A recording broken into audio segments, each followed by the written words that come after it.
گەنجێکی کوردەگا لە شاری هەولێری خۆشەویست حەز و ئارەزویەکی زۆری هەیە بۆ کۆکردنەوەی بابەتی فۆلکلۆری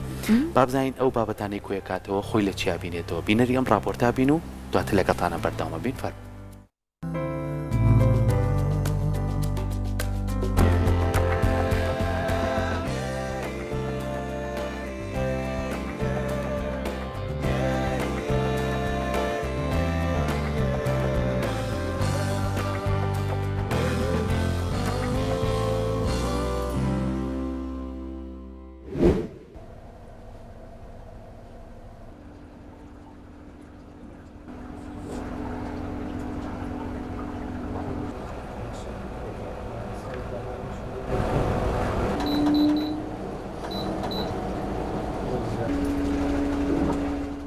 وەک هەموو ڕۆژێک دوای پۆشینی جلوبەرگی کوردی دێتە ئەو شوێنەی کە وەکو دیوەخانێک ڕێکی خستووە.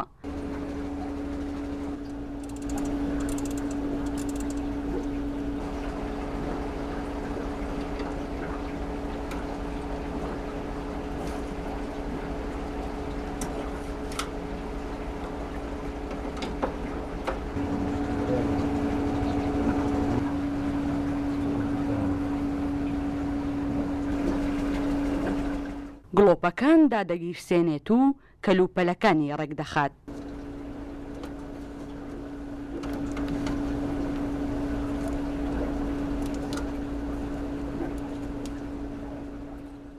پێشکەوت شاکر دانیشتووی گوندێکی سەر بە سنووری هەولێرە و هەر لا منداڵیەوە خولیای کەلوپەلی فۆلکلۆری بووە و بەردەوام هەوڵی داوە ئەو کەلوپەلانە کۆبکاتەوە.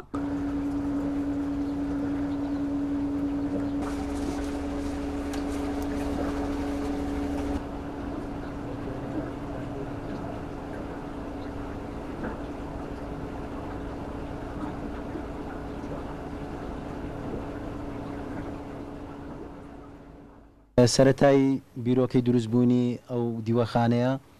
لە چەند ئەشیایەکی کۆنی خۆمان کە لە قەدیمەوە هەمان بوو و دواتر پەرەم پێدا خۆشبەختانە لەگەر برایەکانم و داکم زۆر یارمەتیدام و چەند خزم و دۆستێک برادران زۆر یارمەتیاندام لە ژوورێکی بچووک ئەشایەکانم کۆ کردبووە هەر دۆستێک عەزیزێک دەهات چاوی پێدەکەت ئەشیایەکی خۆی هەبوو لە ماڵی لە بۆیان دەینەوە خۆشبەختانە سەبر پەرم پێدا دواتریش لە هەر شوێنەکە شتێکی جوانی کۆنم بەدەست بکەت بە پارە بە دەمکڕی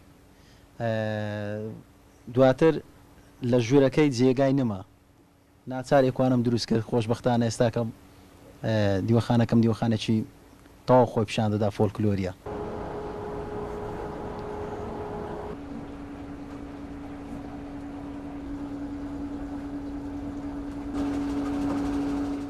هەر لەگەڵ ڕێکخستنیان خەیاڵ دەیگەڕێنێتەوە بۆ ئەو ڕۆژانەی کە و کەلوپەلانەی تێدا بەکار هاتووە و نەریت و کللتوری کوردی زیندوو بووە.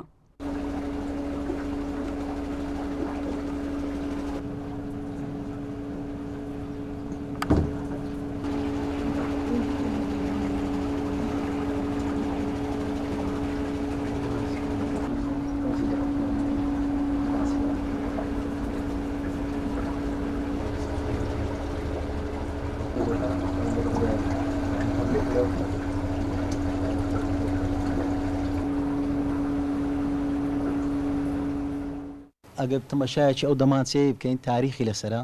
1792 یعنیەوە چەند سەد ساڵێک کە پێش ئێستاکە زۆربەی ئەشیایەکان لە 50 ساڵ هەتا 100 ساڵی عمریتیان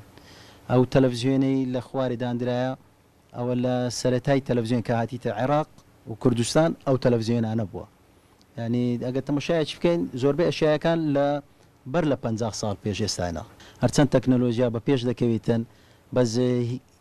کم نەتەوە هەیە دابونێرێت و ڕەسەنایەتی خۆی لەبیر کا و وەلای نێتن هیوادارم ملەتی کوردیش یەکێک بی لەو نەتەوانەی کە شانازی بە کەلتور و ڕەسەنایەتی خۆی بکاتن ئەگەر تەمەشای زۆربەی نەتەوەکان بکەین پێویست ناکە ناویان بڵێ هەتاکو ئەو ڕۆکە جلی 100 سال پێش ئێستاکەی خۆیان لەبە دەکەن بەس بەداخۆی مێستاکە کەس بەجلی کوردی ناستە دەوامە وەزیفەی خۆی ناکاتن هیوادارم لایانی پەیوەندیدار پەرێکی تەواو بۆ بوارەی بدا و لایانی پەروەەردە مناڵ و جیلی ئێستاکە بەو کەلتورەی ئاشنا بکاتن نێلی بە هیچ شێوێک لێدا ببڕن.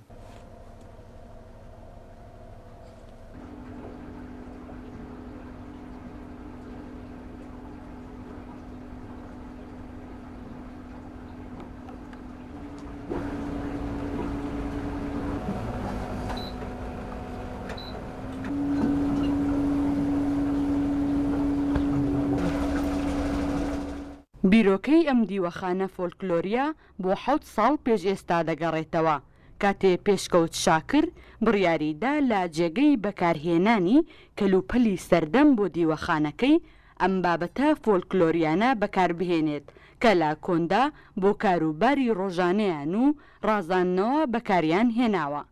سۆلین حەسەن، کەناڵی کورسات، هەولێر.